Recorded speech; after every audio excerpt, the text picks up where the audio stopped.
For years, there has been this debate about trade or aid and which one is the best for development. Who on earth said that these two things had to be separate? Charities are dependent on people's generosity to create the change that they want to see. And they're normally the only people with the motivation to help the poor people. And businesses, naturally, aren't interested in people who can't pay for their services. But it's the community that often gets forgotten.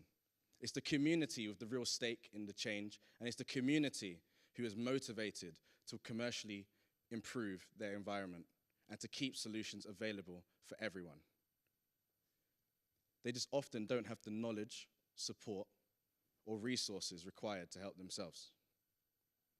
But charities do, or at least they can learn to.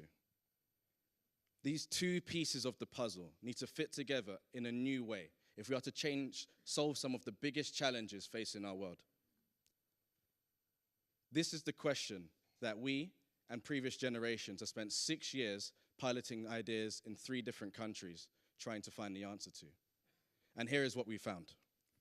Small businesses run by passionate local people, tackling the fundamental challenges that people face locally, supported and set up by charities. These women are from Kisumu, Kenya. They're making reusable sanitary towels for local girls and women.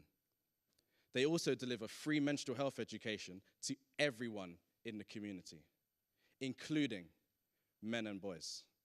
And it's this education that has the real impact on people's livelihoods. It's when your community accepts you that you can truly excel. And for these women, they want to help their community, but they have the resources and knowledge to do it because for them, this is a marketing technique. If people want towels, and they have towels, they can keep it sustainable, and they can educate more people. This is Benta. Every night, she rents out solar lamps to her community. And every morning, she collects them back and does the same thing again every day. For her, she's running a business.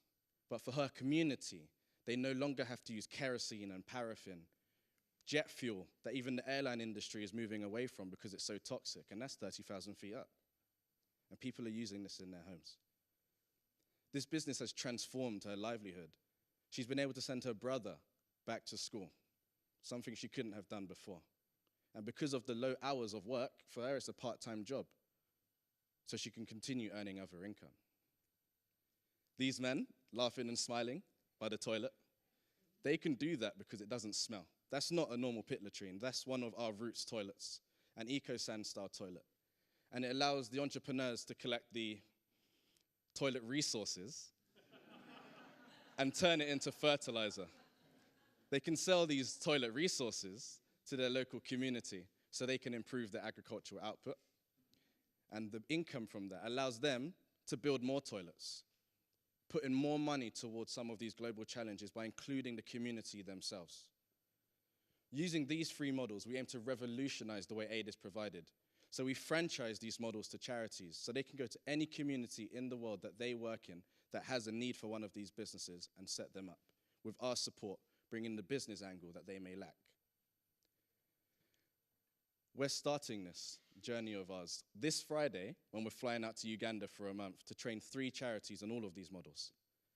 And that is just the start of our plan to have 3 million people directly benefiting from one of these businesses in 5 years. But to achieve that, we need your help. We need you to help us revolutionize the way aid is provided. If you know any organizations or you run one, you're involved in one, that would be interested in supporting or financing some of these entrepreneurs or buying some of these models, get in contact with me. I'll be over there. We're also a social enterprise and we will be fully sustainable, but we do need a bit of funding to get through that growth period. So we're looking for donations, investment, whatever it is you can give towards this, and we will be safe sustainable. So I'll be over there. Come and talk to me. Help us revolutionize the way aid is provided and help communities help themselves. Thank you.